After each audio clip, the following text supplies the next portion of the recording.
I've lived in rentals for over 10 years and I'm going to be sharing my top 10 cheap tricks to try and help make a rental feel a bit more like home. And yes, top 10 cheap tricks is definitely a tongue twister, but let's get on with the video. And the first tip is actually behind me. So is a really cheap upgrade and way of making a room more decorative is picture hanging frames.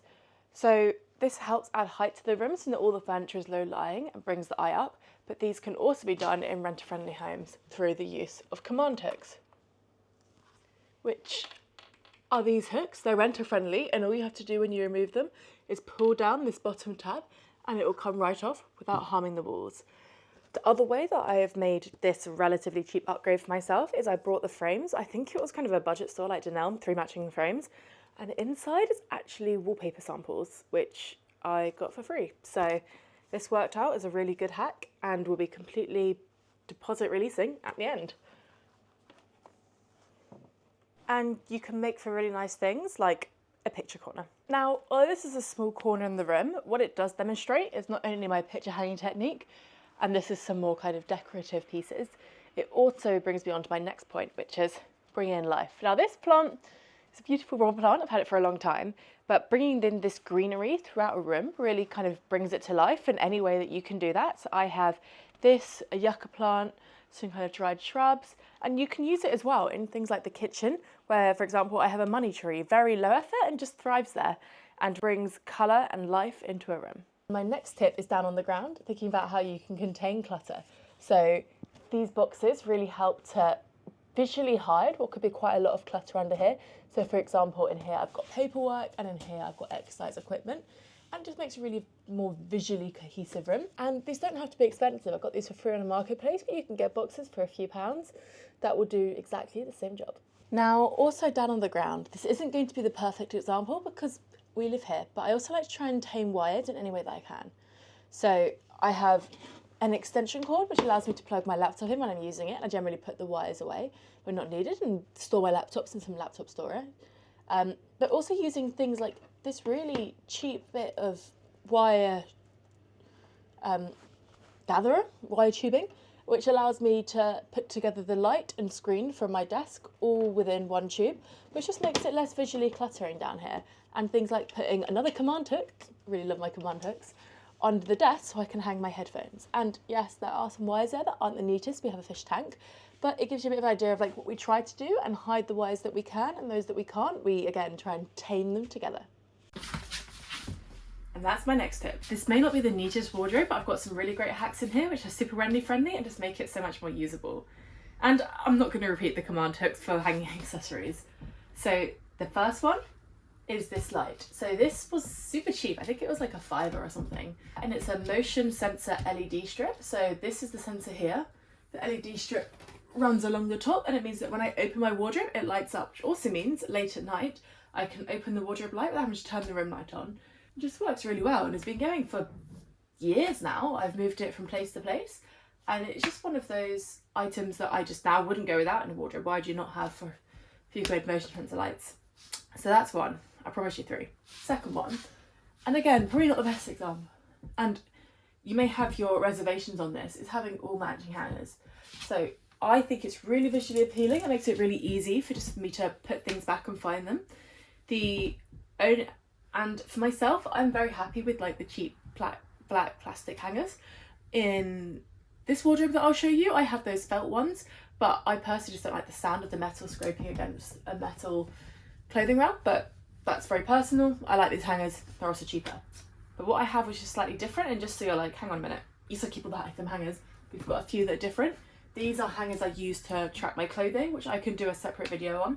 But essentially, whenever I've worn an item of clothing, I move it to the left-hand side of a coloured hanger, which allows me to track what I haven't yet worn and what I'm going to see if I wear before the season's out, and if not, potentially look at removing, potentially look at donating. So I've got a couple of those hangers because there's been a few where there's only a few items of clothing left. I'm starting to rewear things. I've just put another coloured hanger in to act as a divider so I can see how frequently or how infrequently I am wearing certain items of clothing. So that's everything about the hanging space in the wardrobe. The next one is the same for many storage areas, also works in the kitchen, is around thinking about dividers. Now, a lot of wardrobes have drawers like these. Now what these do is turn a rather large space something's a bit unmanageable. So there are some of these dividers that I've just purchased online and were relatively cheap, and kind of categorise my shorts, my running tops, miscellaneous, and I actually also use the space where there isn't containers, the way I'm not having to buy more, to store things like sports bras. But what you can also do is use other containers and boxes that work just as well. So for example, this is, I think, a tea box that some tea came in that I'm using to store all my swimming stuff because I wanted a larger box. So you can do this across multiple drawers and it makes for a really nice way to be able to access things and kind of access them a bit like a folding book. This isn't the neatest that this drawer has been because we're literally just about to move, hence why I'm making this video. So subscribe if you're interested for more organisation, moving, decorating content.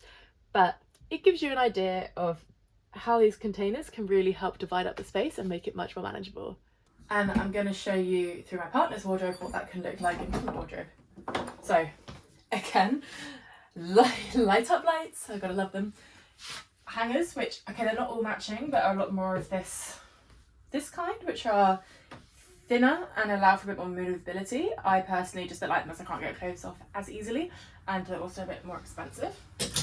How's the hangers up here? And interestingly, because there aren't drawers in this wardrobe, we've got hanging storage to store things like underwear, socks, workout equipment, which is relatively similar, and adding things like shelving to make it a lot easier to organise. So you can see that although it's a different layout, the same principles apply to make this a lot more of a functional wardrobe, even if it's a bit ugly, but it is what it is. Now, my last two tips relate to washing in some kind of way, clothes, and ourselves. So first off, clothes. This may be a UK specific thing, but even though this is actually a new washing machine, which has been upgraded since we're here because the previous one broke, it's still a washer dryer, and I don't think I've ever rented somewhere. Yeah, I've never rented somewhere where there has been a separate washer and dryer. That's also because I've not rented massive homes, but it's definitely not the most common, especially in the UK. And one thing that I've always found is the drying function on a washer and dryer is basically useless. They're so poor that it's just not a good way that's cost efficient, energy efficient, or good for your clothes as a way to dry them. So I've got another way. And what lies under here? A heated clothes rack. Now, I didn't delivery cover this off, I was drying this blanket, but what you can see is that it allows you to lie out your clothes, and then you can turn this on, which then turns on the heated clothes dryer. This is incredibly cheap to run. It's probably about 4 or 5p an hour is what they claim. I haven't checked that, but it definitely doesn't increase in our smart meter more than that. It dries the clothes really quickly. It's actually best if you cover it like an item of bedding or a blanket or something to help it dry within. The clothes will be dry within 6 hours, maybe less, sometimes more. It depends on how hot the room is, if we're heating it, if it's summer, if you've got a cover on it, if it's circulating. But it's much, much cheaper to run and energy efficient than the dryer. It also helps heat the room a little bit. And the bonus that I really like is I don't really have to iron clothes because they're laid out and then dried like this. It means apart from getting crisp edges, they're generally not wrinkly when they come off it. So this is my little hack. You can get bigger ones, you can get smaller ones, but this has been a game changer for laundry, and I've had this for a long number of years and it's still holding up really strong. This one I think is the Dry Soon brand.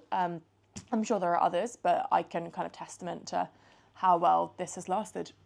So the final piece that I promised you about washing is around washing ourselves, not just clothes washing. So for that, let's hop to the bathroom. Now, my bathroom doesn't have the best lighting and is a little echoey, but it allows me to get to my next point. There isn't really much storage in here, but what I do have is a caddy, which allows me to have a lot more storage. So I can hide little things like my makeup, got things like contacts, little tools, and allows me to have my daily accessories. I mean, I don't really use all of these daily, but it allows me to access things that I want to use on the regular, whilst also allowing it to be out on the countertop with, again, taming that clutter.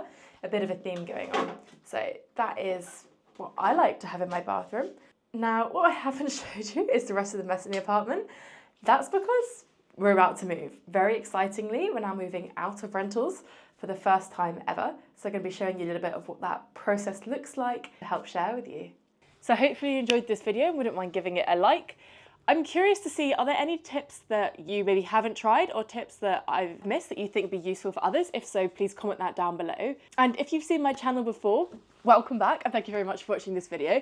If you're new here, I'm about to do a whole series on home decorating, home organising and moving, as we're very excitedly taking the first step to no longer be in a rental. So if you like that, maybe subscribe, but that's not all I do. I also do travel content, try new experiences, maybe that be kind of physical experiences like London Marathon, which I'm doing the weekend after I move. So maybe let's not talk about that and the lack of training that's gone into it.